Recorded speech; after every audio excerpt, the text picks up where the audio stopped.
Coming off of a huge win against the Notre Dame Fighting Irish, the Clemson Tigers get to stay home in the friendly confines of Death Valley for the second straight week and welcome an old familiar foe into the stadium. That is the Georgia Tech Yellow Jackets.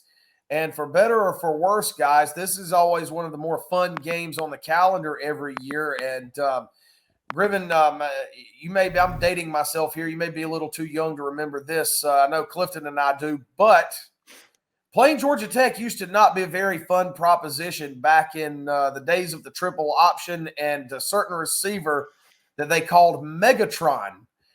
Sailing has been a little bit smoother in recent years against Georgia Tech than it was back then. Yep. Those days are long gone, and I am so glad because those were days where you didn't know who was going to win. And it could be one team or it could be the other. And I think we finally figured out that triple option toward the end. And one time. I mean, but hey, better late than never, right? Yeah. I mean, the one time we played them in the ACC championship game, the losing team had the MVP, and that was CJ Spiller. I know. I was there. That was a very, very long drive to Tampa, Florida, just to see us lose by 1 point. Yeah. That's brutal. It was crazy. Nuts. Well, Griffin, you talk about Georgia Tech being a long ways from the days of the triple option. Well, they're exactly the opposite of that now, and the Yellow Jackets love to throw the ball around the field. And for them, it starts with their quarterback, Haynes King, who has passed for 2,330 yards this season. That's about as complete of a 180 as you can get when it comes to offensive styles. Right. Georgia Tech's a team that they love chaos. And, I mean, you could look at their scores.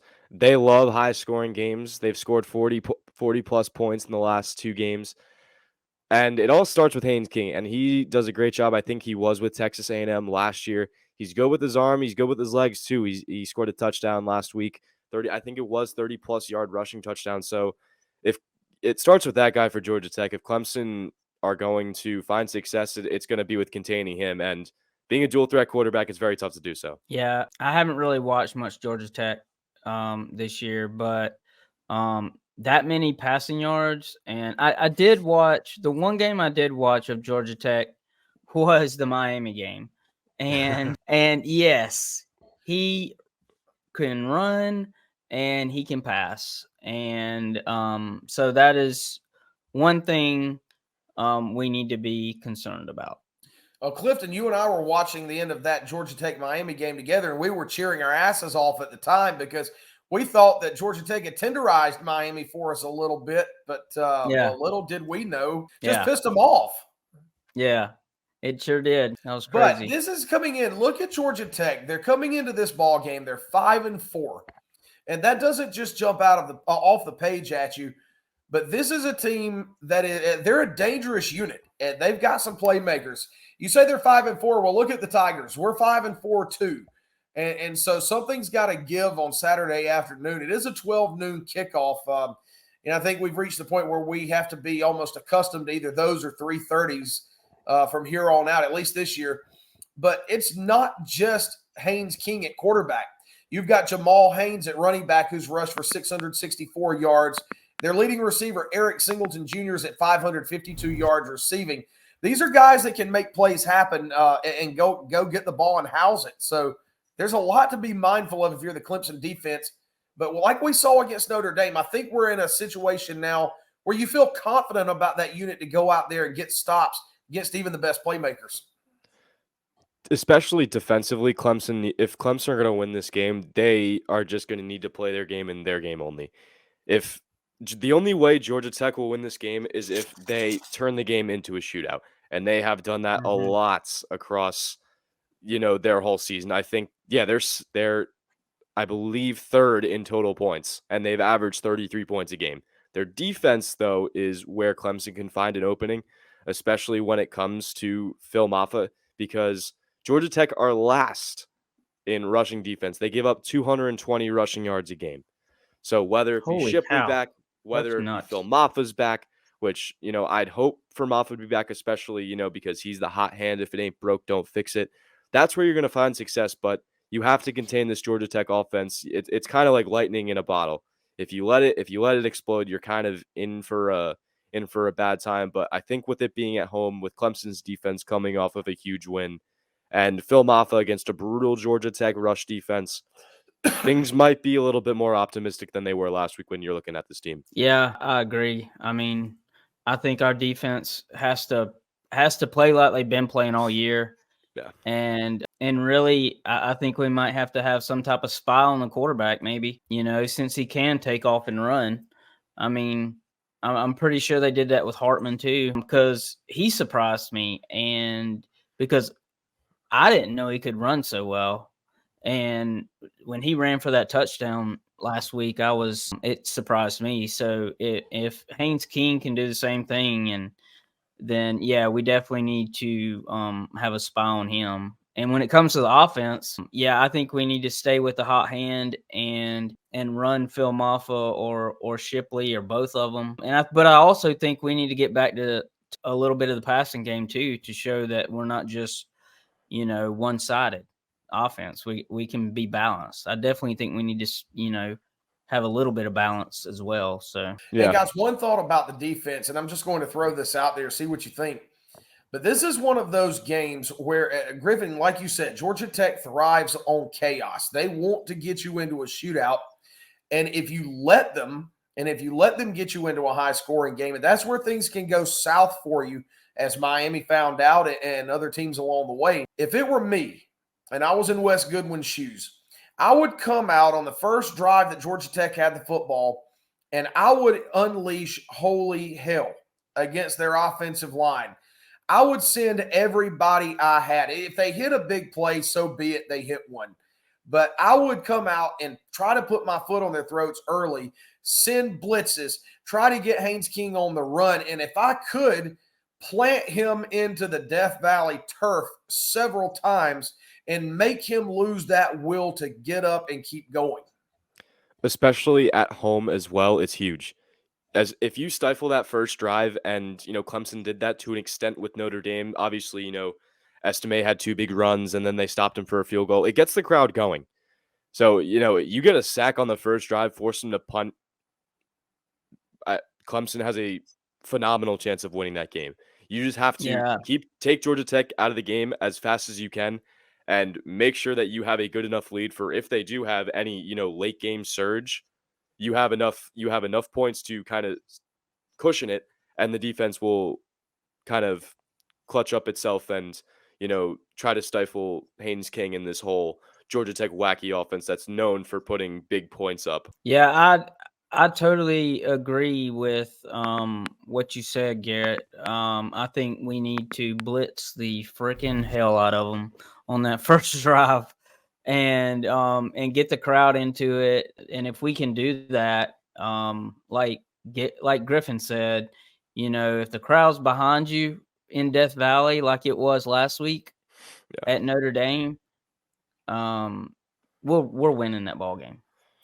Yeah, and shout out to the crowd last Saturday for that Notre Dame game. I tell you what, it's a 12 noon game. You're coming off consecutive losses. There was even speculation as to whether or not Death Valley would even be full. Would the crowd even come out, or were they that disheartened over what had taken place over the last 2 weeks in the season as a whole? Had they lost their give a damn, basically? Yeah. Well, I'll tell you what, I think their give a damn was very much intact, because that place was not only packed to the hilt, it was loud, it was raucous, and frankly, I think it probably had an effect on Notre Dame, because just like they were in 2015, they looked a bit shell-shocked. No matter what the record is, Clemson's going to be a hard place to play, and people, and like a little bit of a sidebar, that's why people are talking about, Florida State's went over Clemson, because it's just overall like they don't lose at home. They had the longest home winning streak in the country last year until South Carolina happened. So it just ups the standards. If this game was in Atlanta, in Georgia Tech, the switch could be totally flipped. But you're in Clemson, you're in one of the toughest places to play in college football. I think arguably, for sure, it's going to be tough. It's going to be loud. And I mean, Cliff, you could say this. We were in the press box for Notre Dame. You couldn't hear anything on 3rd down, 4th down, when an interception happened, a touchdown happened. You couldn't hear the person next to you.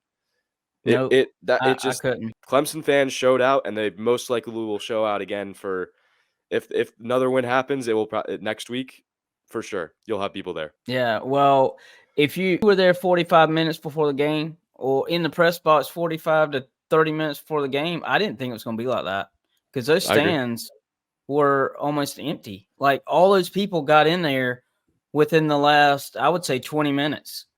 And they were in there for the hill, though, and ready to go. And when the defense did something good or the offense did something good, you couldn't hear yourself. Right. So. And I think Georgia Tech could probably run into the same thing. We've seen this so many times over the years. A team comes in, thinking that, hey, it's just another crowd. We've played in noise like this before.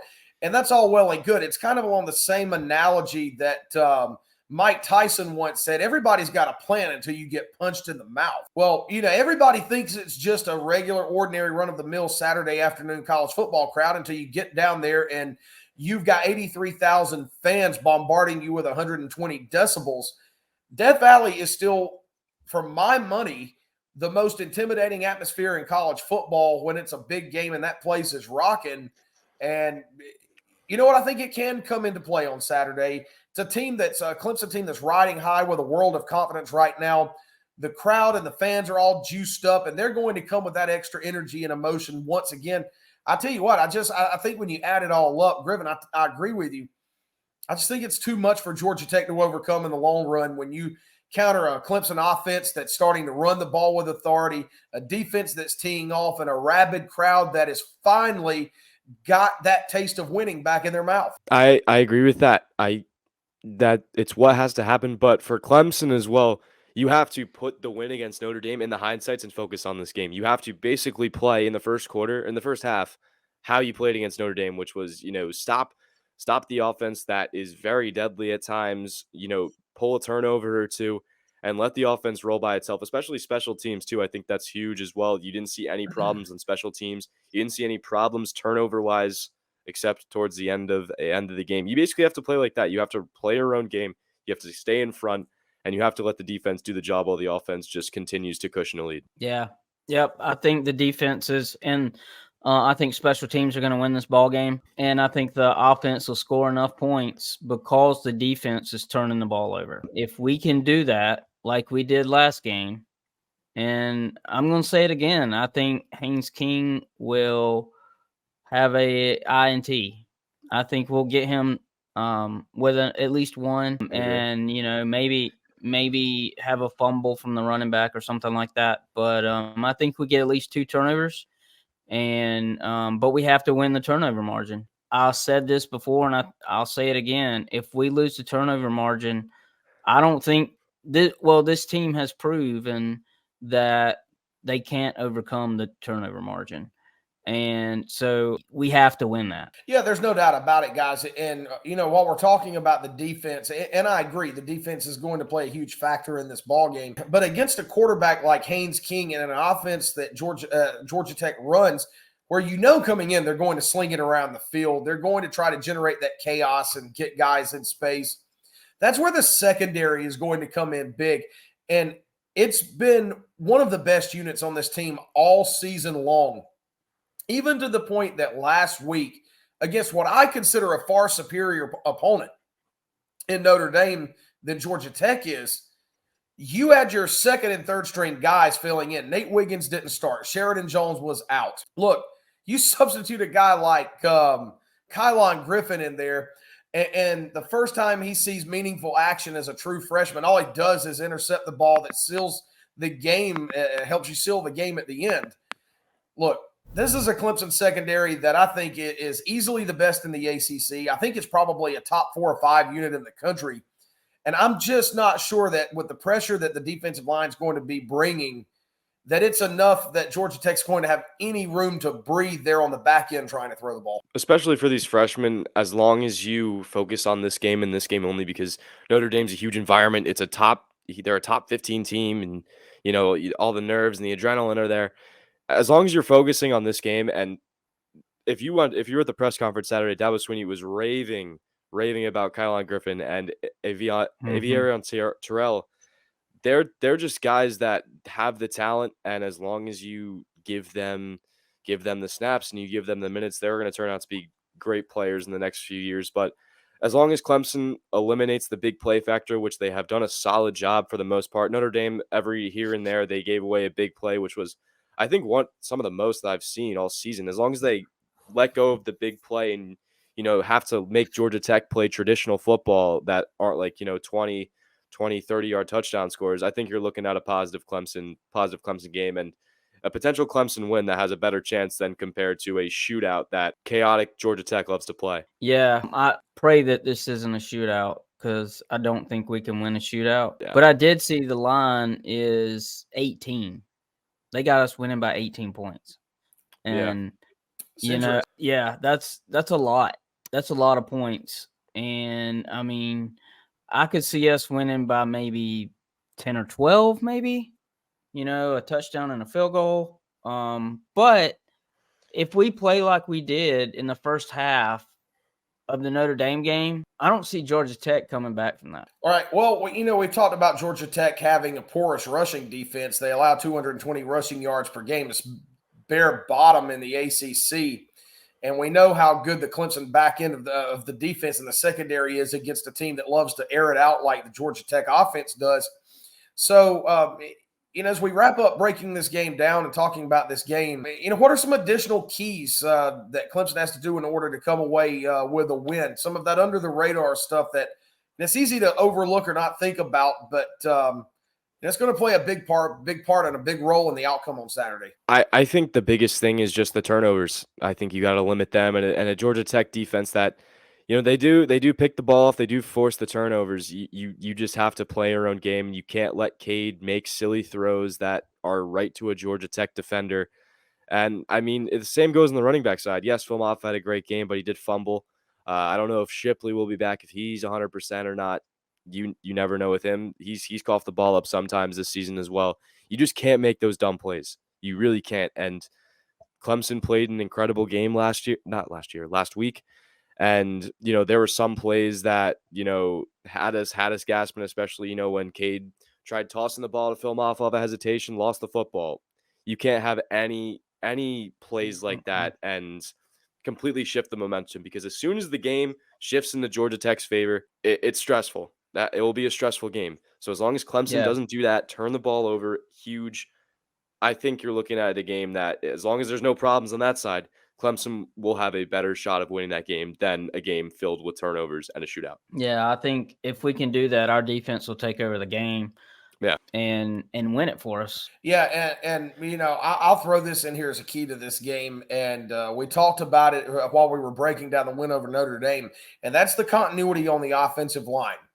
It seems I was going to say that. I totally forgot to say that, but yeah, and it seems like with some of those young guys that have had to step into to major roles with injuries and attrition, it seemed like that Dabo Swinney and Garrett Riley have finally found a 5-man core that works, and it's consisted of all of these young guys, freshmen, redshirt freshmen, and guys that may be otherwise inexperienced but just stepped up and rose to the occasion.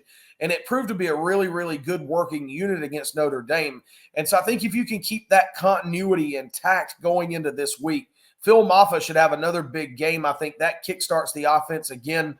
And I think the Tigers could roll to another victory. And I think Moffitt knows too. And people were talking about that too. They were asking him, and they were asking Dabo too, why do you think Phil Moffitt had a huge game? And he knows his role in this team, and especially if he's the running back one, you're going to expect him to be that workhorse again that has 30-plus carries.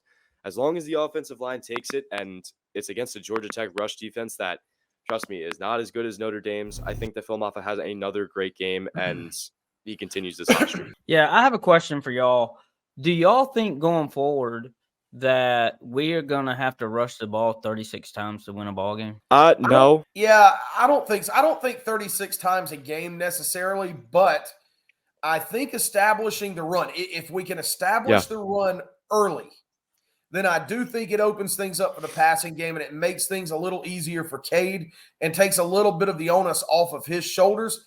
It slows the game down for him, and I think we saw that. I think it was living proof how the game played out against Notre Dame last Saturday when you were able to establish the run, take some of that pressure off his shoulders. The offense just worked better. Do we have to carry the ball 36 times in order to do that? No, I don't think so, but you still have to run the ball effectively no matter how many times that is. Clemson can't play this game one-dimensional. They can't. That's how their team's built. They're a two-dimensional team. They like to pass. They like to rush. If both those are working perfectly, and there have been games where, Cade's thrown more than 200 yards and the rushing tandem has rushed for more than 150, 175 yards. That's the best Clemson team. And you saw that with Maffa, and I think that Notre Dame was a very good team when it came to defending the pass, so you had to relate to that. Georgia Tech isn't as good on the pass defense, but I think if Clemson are going to win this game, you can't run it through the air. You can't run it through the ground. You're going to need a little bit of both. That's just how this team works. There's too much talent on both sides. Right. Now, We're talking about keys to a Clemson victory. Now, let's tell you about the keys to satisfying your hunger and keeping your pregame tailgate stocked. And that's with our good friends at Arden's Burger Grill at 1280 18 Mile Road, Central South Carolina. Stop in and see them for some of their famous double-dipped wings. They're our favorites. They've got mouth-watering burgers, sizzling grills, and tasty Asian food as well. Anything and everything that you need to satisfy your hunger and keep all of your tailgate friends and guests happy before you head into the big game on Saturday. So go see our friends at Arden's Burger Grill, 1280 18 Mile Road Central, and you can tell them that their friends and the crew from around the Paul sent you their way. And they'll be most appreciative. And we can't wait till the next time we can go back over there and get some of those wings too. So now we've broken this game down. We've talked about the keys to a Tiger victory, the challenges that Georgia Tech presents. Let's throw some predictions out there. And all right, what do you guys got? Well, certainly the game is a little bit more optimistic compared to last week and how the season has gone. But I think Clemson win this game. I think it's close, though. I think Georgia Tech are no team that you should just simply stomp all over, just look ahead to North Carolina. They're a good team, and they've got really great weapons. I think the Clemson defense holds big. And I think Phil Maffa has another huge game. I think the game ends up being another one-score game. Give me 31-23 Clemson wins. You say 31-3? 31-23. Okay. You're going the same score back-to-back weeks, right? If it's not broke, don't fix it. You kind of took my score, man, so I'm going to have to change it. I'm sorry. No, you're good, brother. You're good. I was going to go with, 31-20. But, I think lottery numbers, Clifton, throw some good ones out there. Yeah. Great minds think alike. Yeah, I think I will go 31. I said 10 or 11, earlier, so I'm going to go 31-21. All right. Well, I'm going to be the odd one out this week. I'm going to be different. I think if Clemson wins this game, I don't think it's going to be close. I think if it's a close game, Georgia Tech sneaks one out. If Clemson wins, I think it's a blowout. And I say that because I think if they come out with the same fire and emotion and passion that we saw against the Fighting Irish, this is no disrespect to the Yellow Jackets. I just don't think they're anywhere near as good as Notre Dame. And so if you extrapolate that same emotion and the high level of play that we saw last week, and it carries over into this game, then I'm just not sure that it's going to be all that close. And I think Phil Maffa, against the worst rushing defense in the ACC, is going to have maybe an even better game than he just had. If you give him the ball, if you let him be the centerpiece of the offense and work around that. And I just think the defense right now is playing at such a high level. I don't know that Georgia Tech is going to score that many points, to be perfectly honest with you. So the offense is going to have a big day. The defense is going to show out and just keep doing what they're doing. Give me Clemson 42, Georgia Tech 17. All right. Okay. All right. Okay. 42-17. Tigers in a rout. Yeah. And we're having fun Saturday. Yep. We're having All fun. I hear you on that one. All right. I can live with that. Well, we'll be back on the next episode of Around the Paul, and we'll see who gets to buy the lottery tickets after Saturday's game. We'll see whose numbers were the closest to hitting. But looking forward to another exciting game, guys. It's always, the week is always better when you're coming off a big win. You just have a better taste in your mouth, and it just makes you look forward to the next game even more. Looking forward to seeing what the Tigers can do to build on the momentum they just generated. It's going to be a great day in Clemson on Saturday. For sure. I Yes, sir. think the crowd will be here for it. You're coming off a great win. I think it's momentum. I think it should be a great day Saturday afternoon. Absolutely. Dog wants in on the fun. As we always Yeah, end every episode, we say, go Tigers. It's a great day to be a Clemson Tiger. And Saturday, I think it's just going to be another party in the Valley. So until then, until next time on Around the Paul, I'm Garrett Mitchell. For Griffin Barfield, Clifton Kennedy, go Tigers. Go Tigers. Go Tigers.